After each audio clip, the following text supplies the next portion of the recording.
This week, on the season finale of American Brewed, we're in Worcester, Massachusetts at Wormtown Brewing Company. Today we're going to meet with Ben, the owner, and their new facility as it's being built, as well as hang out here in their current facility while they're brewing some beers. Let's go inside and see what they're all about.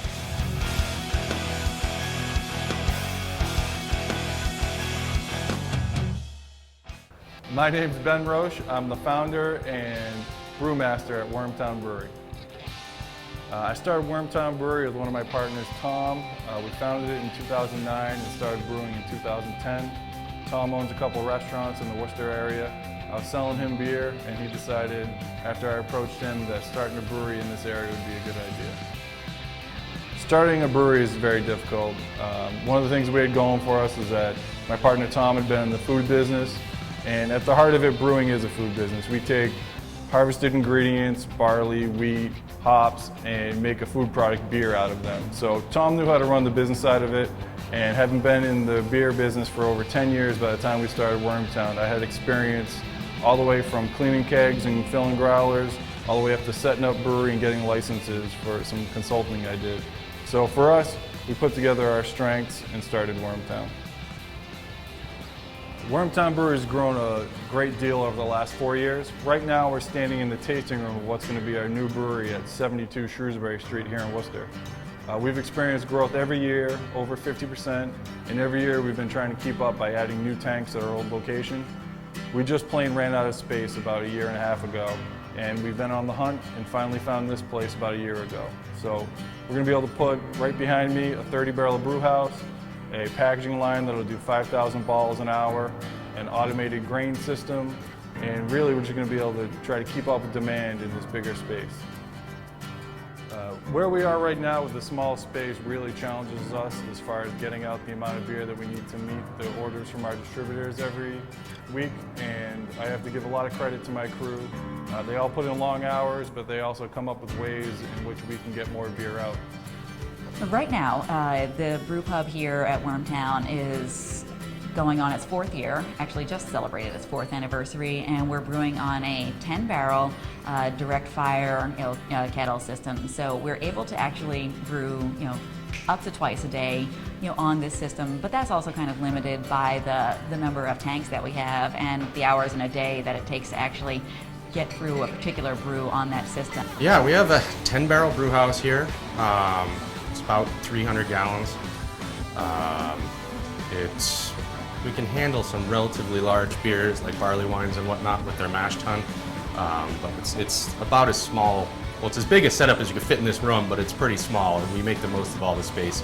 We have a combination mash tun liquor tank and the 10-barrel brew house, 4 10-barrel conical bottom tanks, 2 10-barrel bright tanks, and then we move on to 4 30-barrel, I call them like uni tanks. They're either bright tanks or fermenters. They're all flat bottoms. We happen to use one of them as a bright tank, so we have 3 for fermenting out 30 barrels of beer at a time. On average, we do 1 30-barrel and 2 10-barrel batches a week. Sometimes we crank out 2 30 barrels and a pair of 10 barrels, but it all depends what you're brewing. Some of the bigger beers take a much longer aging time, so you can't really turn them around as fast. We have 2 liquor tanks. As I said, the mash tun has a liquor tank underneath it, and then we have a separate one that we use. It's a benefit for being able to do our double brews because we need to have hot water on hand for that second brew. So it enables us to basically get one brew started at 7 in the morning and then get another one started at like 1 o'clock, and that shift is over around 10 o'clock. So keep on cranking them out. It felt like one of my most important responsibilities was just to get to know everyone and see the dynamics, because working in a brewery, especially a small one, is it's very personal as well as professional, and we all have our strengths, we all have our responsibilities, we all have our roles, but people are, these are the people that you're working with every day. You're working with them in, tight spaces. You've got to be able to trust people. You've got to be able to rely on everyone to do their job thoroughly, and they have to be able to rely on you. One of the first things that really builds trust is just getting to understand someone and just, observe them, interact with them, and, let them know that you actually want to understand them as a person as well as a brewer. You know, if we don't get into this kind of field because we're technicians, or I mean, there are some people who are engineers who get into this, but especially in the craft scene, and when you're in a smaller, more intimate brewery like this, it's so important that you understand the personalities and the strengths of the people that you work with, so you know how to balance each other out. Trying to break into the industry was definitely tough, as it is for anyone. You got to convince someone to give you a chance. First, you've got to find a way just to get qualified, and there is no. You can go to brewing school. You could go to Siebel or Davis and get a brewing science degree and go through all that, but have you ever actually run a brewery? So doing one without the other, without actual hands-on work in a brewery, is not going to necessarily qualify you to get a great job, at least right out of school. Now, just starting and working in a brewery without doing any of that study either isn't going to necessarily get you all the way up to really understanding how to make great beer and being able to run a successful brewery. Again, it's really got to be the balance of the both. So just for me, the biggest challenge was just getting that first person to give me a break and let me come in and learn hands-on, so that the study I was doing made sense.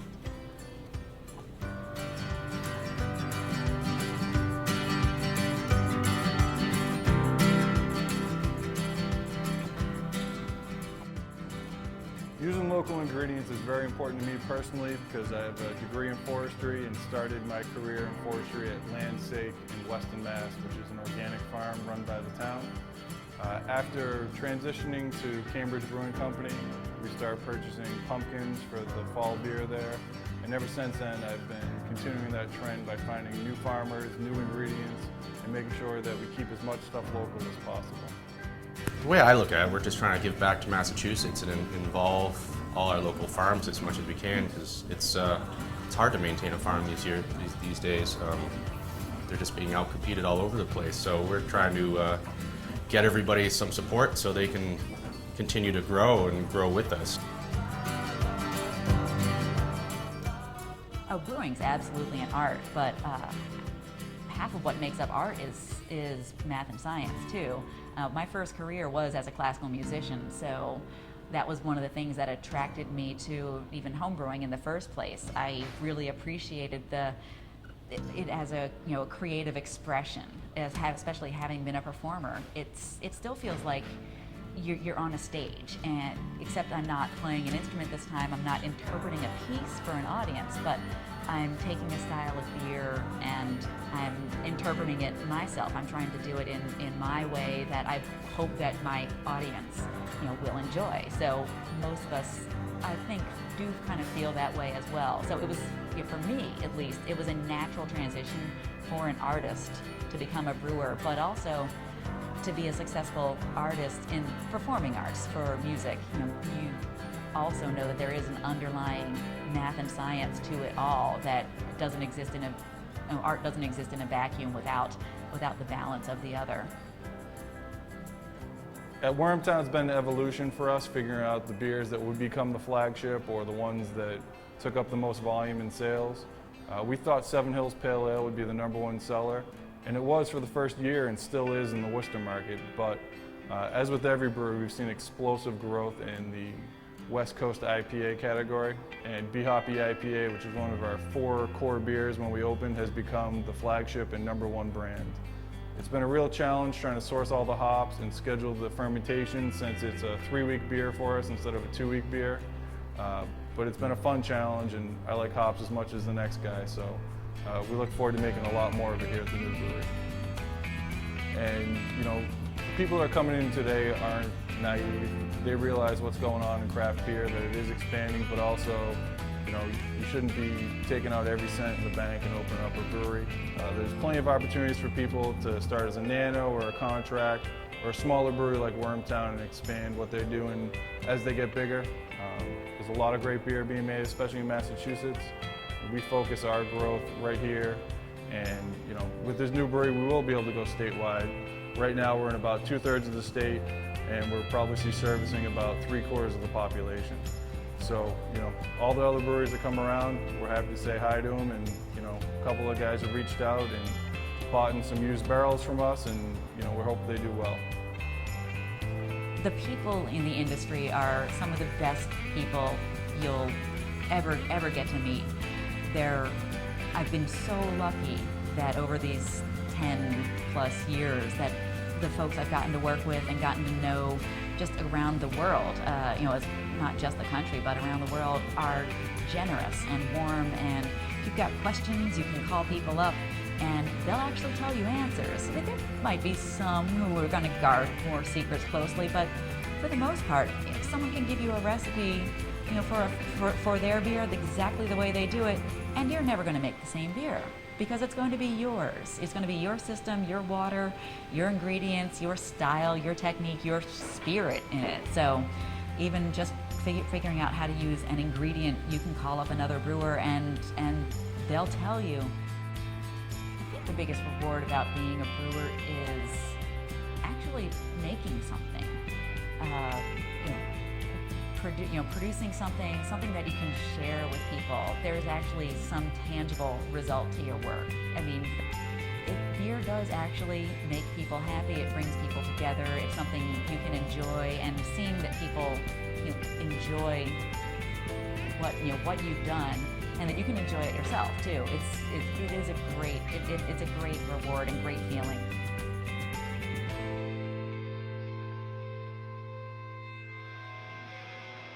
So that's a wrap on this season of American Brewed. Over the past few weeks, we've met with some great breweries, tried some awesome beer, and met with some amazing people. We hope you've enjoyed the experience as much as we have. Don't forget to connect with us on Facebook, Twitter, and Instagram for all the behind-the-scenes updates and some information about Season 2. So thanks again for watching, and until next time, take care.